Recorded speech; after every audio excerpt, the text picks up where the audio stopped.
Hi అండి అందరికీ, నేను మీ వైజాగ్ పిల్ల. చాలా మంది క్వశ్చన్ చేశారు కదా, అడిగారు కదా కామెంట్స్ లో కూడా, అక్క ఏంటి లాస్ట్ వీక్ కూడా వారాహి అమ్మ పూజ అప్లోడ్ చేస్తానన్నావు, చేయలేదు, చెప్పలేదు అని చెప్పేసి. చాలా సింపుల్ అమ్మ, కిందటి వారం అప్లోడ్ చేయలేదు, సారీ ఏమనుకోకండి. నాకు కొద్దిగా అవ్వలేదు అంటే మా వారు లేక, వీడియో తీసిన లేక అవ్వలేదన్నమాట. అండ్ పూజ అయితే చాలా సింపుల్ అండ్ మనం బడ్జెట్లోనే చేసుకోవచ్చు. అందరూ అనుకుంటారు కదా ఖర్చు ఎక్కువేమో అని చెప్పేసి. ఖర్చుతో సంబంధం లేదు, ఎవరికి కలిగినంతలో వాళ్ళు చేసుకోవచ్చు. పూజ విషయానికి వచ్చేసరికి అమ్మవారికి అయితే మాత్రం చాలా సింపుల్ అమ్మ. చేసుకున్న వాళ్ళు నాకు ఓపిక ఉంది నేను చేసుకుంటాను అనుకుంటే మాత్రం 16 వారాలు చేసుకోండి. 16 శుక్రవారాలు సాయంత్రం పూజ కాబట్టి ఈవినింగే ఇల్లంతా శుభ్రం పెట్టుకొని.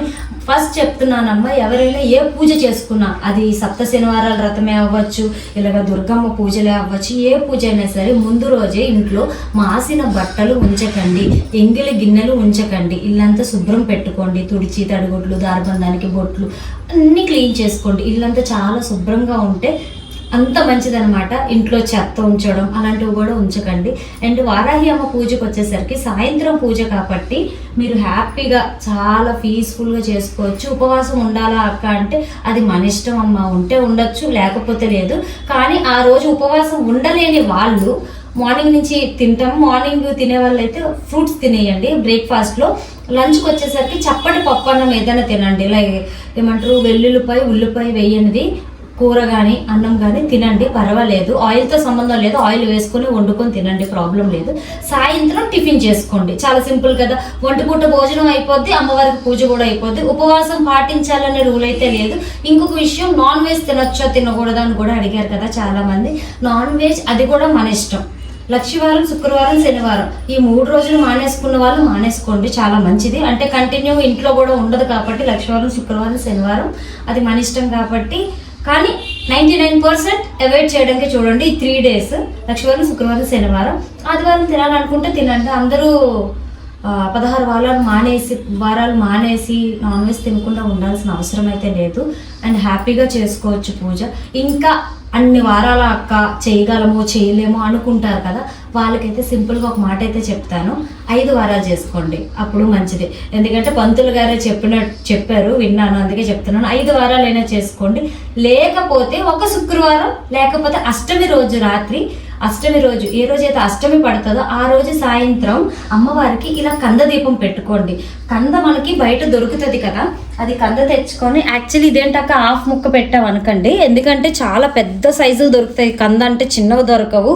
లాస్ట్ వీక్ అయితే నేను పెట్టిన సైజు ఈ సైజు, అసలు ఆవిడ ముక్క కూడా ఇవ్వనన్నదనమాట, నాకు ఎవరు కొనట్లేదమ్మా అని చెప్పి.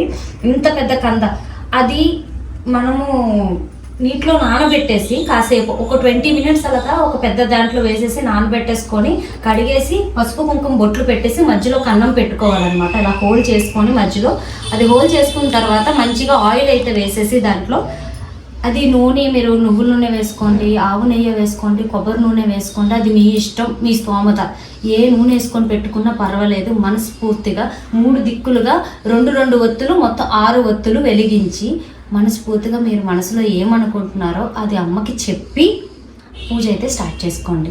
అమ్మకి మెయిన్ నైవేద్యం విషయానికి వచ్చేసరికి లడ్డు, పుట్టతేనె మనకి ఎవరికి ఇంత సాధ్యం కాదు దొరికిన వాళ్ళు పెట్టుకోండి, మీ ఇష్టం అది. కానీ దొరకని వాళ్ళు అయితే పర్వాలేదు, ఏం కాదు. నార్మల్ తేనెలు అయితే పెట్టకండి, ఎందుకంటే బయటవన్నీ కలితే అది బెల్లం పాకమే మ్యాక్సిమం 99% కాబట్టి మ్యాక్సిమం ఆ తేనె అయితే ఎవరు పెట్టకండి. అమ్మవారికి లడ్డు అయిన వాళ్ళు ఇంట్లో చేయండి, లేకపోతే బయట నుంచి తెచ్చి పెట్టుకోండి. దానిమ్మ గింజలు, పొమగ్రానైట్ తెలుసు కదా, దానిమ్మ గింజలు ఒలిచి ఒక గిన్నెలో పెట్టండి. ఎర్రదుంపలు ఎన్నైతే అన్ని, 1, 2, 3 మీ ఇష్టం అది. ఎర్రదుంపలు ఉడకబెట్టిన ఎర్రదుంపలు పెట్టండి. తాంబూలం పెట్టండి. పానకం అమ్మకి చాలా ప్రీతి కాబట్టి పానకం కూడా పెట్టండి. పానకం ఎప్పుడు ఏ వారం పూజ చేసుకున్నా చేసుకోకపోయినా రోజు రాత్రిపూట వారాహి అమ్మని పూజించుకుంటాను అనుకున్న వాళ్ళు కూడా పానకం బెల్లం ముక్క పెట్టినా అమ్మకి నైవేద్యం కింద పెట్టి దండం పెట్టుకుంటే చాలు.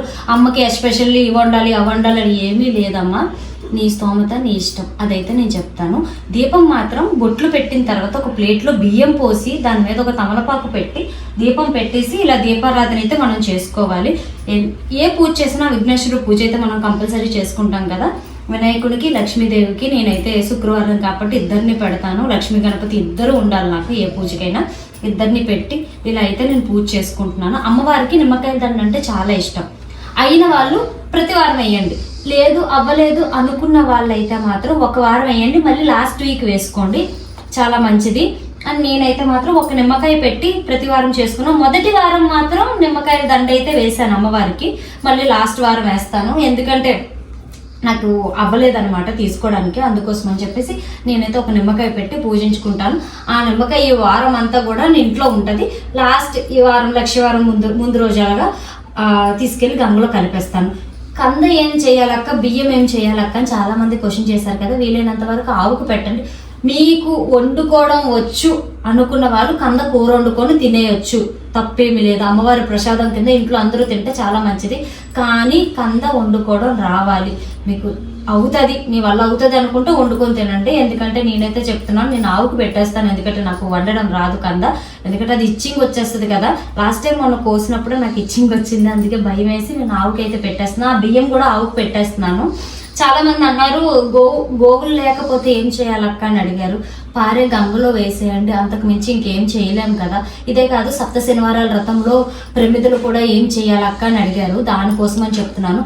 వీలైతే ఆ ప్రమిదలు కూడా నీటిలో కలిపేసి, ఏవైతే దేవుడికి పెడతామో ప్రమిదలు సలివిడి వంటలు పెడతాం కదా, అవి కూడా నీటిలో కలిపేసి మొక్కలకి వేసేస్తే చాలా మంచిది. ఈ మెసేజ్ ఎవరికైనా తెలియకపోతే అట్లీస్ట్ మీ నోటితో మీరు 10 మందికి చెప్పండి. ఎవరైతే సప్త శనివారాల వ్రతాలు ఎవరైతే చేసుకుంటున్నారో వాళ్ళకైతే చెప్పండి. చాలా మందికి సింపుల్ డౌట్ అనమాట, ఇంకేం లేదు అక్క. నాకు క్వశ్చన్ చాలా మంది చేశారు, నాకైతే అడిగారండి, చాలా మంది అడిగారు. పాపం నేను కామెంట్స్కి రిప్లై ఇవ్వలేకపోతున్నాను, ఏమనుకోకండి. చూడడం లేదు నా కామెంట్ లిస్ట్, నేను వీడియో టు వీడియో ఓపెన్ చేస్తేనే కనబడుతుంది, లేకపోతే కనిపించవన్నమాట. ఎవరికైతే కామెంట్కి రిప్లై ఇవ్వలేకపోతున్నానో వాళ్ళకైతే సారీ. మీకు ఏమైనా డౌట్స్ ఉంటే యూట్యూబ్లో క్వశ్చన్ చేసే వాళ్ళందరూ కూడా ఇన్స్టాగ్రామ్లో నా ఐడి ఉంది, అందులోని పర్సనల్ మెసేజ్ చేయండి, నేను కంపల్సరీ వాళ్ళందరికీ రిప్లై ఇస్తాను. ఎందుకంటే అవైతే నేను చూస్తూ ఉంటాను, ఇందులో అయితే నేను చెక్ చేయలేకపోతున్నాను, అందుకని నేను ఇవ్వడం లేదు, ఏమనుకోకండి. అంటే ఒక సిస్టర్ ఇవాళ కోప్పడ్డది నా మీద, నువ్వు రిప్లై ఇవ్వట్లేదు అక్క, నీకు చాలా పొగరు ఎక్కువ అని చెప్పి ఇన్స్టాలో. సారీ తల్లి, తనకి సారీ చెప్పేసి నేను చూసుకోలేదు మెసేజ్, ఏమనుకోకని చెప్తే, లేదక్క సారీ అక్క ఏమనుకోకని చెప్పి రిటర్న్ మెసేజ్ పెట్టింది. ఒక్కొక్కరు ఒక్కొక్కలా రియాక్ట్ అవుతారు, కానీ నాకైతే మాత్రం ఎలాంటి పొగరు లేదండి. నా మనసు నిర్మలంగా ఉంటుంది. ఎవరికైనా నలుగురికి మంచి చేయాలనుకునే మనస్తత్వం మన దగ్గర ఉంటే చాలు, అంతకు మించి ఇంకేం అక్కర్లేదు. నువ్వు 10 రూపాయలు పెట్టినా పెట్టకపోయినా నువ్వు చేసుకున్న మంచి 10 మందికి పంచు. ఇన్కేస్ నేనే అంతే, అంటే నేను చెప్తున్నాను అండ్ నేను కూడా అలానే ఉంటాను కూడాను.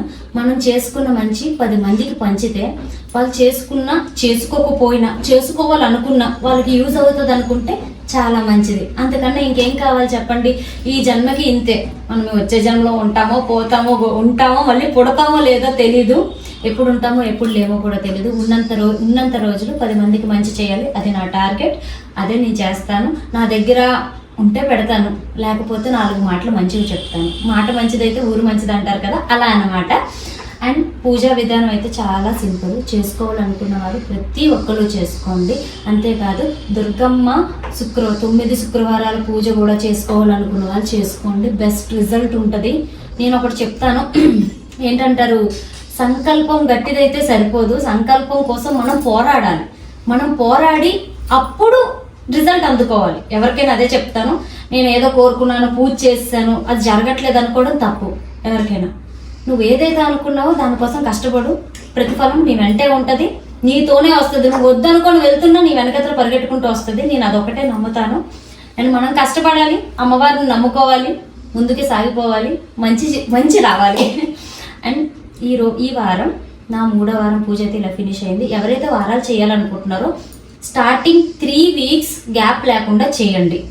ఒక వారం చేసి గ్యాప్ వస్తే మళ్ళీ మొదటి వారం నుంచే కౌంటింగ్ అవుతుంది. కాబట్టి ఏ పూజ అయినా, అది వారాహి అమ్మ పూజ అయినా, శుక్రవారాలైనా సరే, సప్త శనివారాల పూజ అయినా కానీ, ఇంకేమైనా కానీ, లైక్ సుబ్రహ్మణ్య స్వామి పూజలు కూడా చాలా మంది చేస్తూ ఉంటారు, సంతోషి మాతృ పూజలు కూడా చాలా మంది చేస్తూ ఉంటారు. ఏ పూజకైనా సరే మనం 3 వీక్స్ కంటిన్యూగా బ్రేక్ రాకుండా చూసుకోండి. ఎందుకంటే లేడీస్కి కంపల్సరీ అది మనకి డేట్ ప్రాబ్లం ఉంటుంది కాబట్టి అది అయిపోయిన తర్వాత స్టార్ట్ చేసుకోండి. 3 వీక్స్ గ్యాప్ రాకుండా చేసుకోండి, అంతా మంచిగా జరుగుతుంది. అండ్ నేనైతే అంత డీటెయిల్ అంతా ఇచ్చేసినట్టే ఉన్నాను. ఇంకా ఏమైనా మర్చిపోయినా, ఇంకా మీకు ఏమైనా డౌట్స్ ఉన్నా కూడా కామెంట్ చేయండి ప్లీజ్. యూట్యూబ్లో కామెంట్ చేసిన వాళ్ళు ఎవరికైనా నేను రిప్లై ఇవ్వకపోతే మీరు ఇన్స్టాలో నాకు మెసేజ్ చేయండి, కంపల్సరీ అందరికీ రిప్లై ఇస్తాను. ఇంకా చాలా విషయాలు, చాలా పూజలు, ఎన్నో మాటలు మీ అందరితో పంచుకోవాలనుకుంటున్నాను. మీరందరూ నాకు సపోర్ట్ చేయండి. అండ్ నా వీడియో మీకు నచ్చినట్టయితే ఒక లైక్ వేసుకోండి అయ్యా, అంతకు మించి నేను అడిగేదేం లేదు. నేను మీ వైజాగ్ పిల్ల.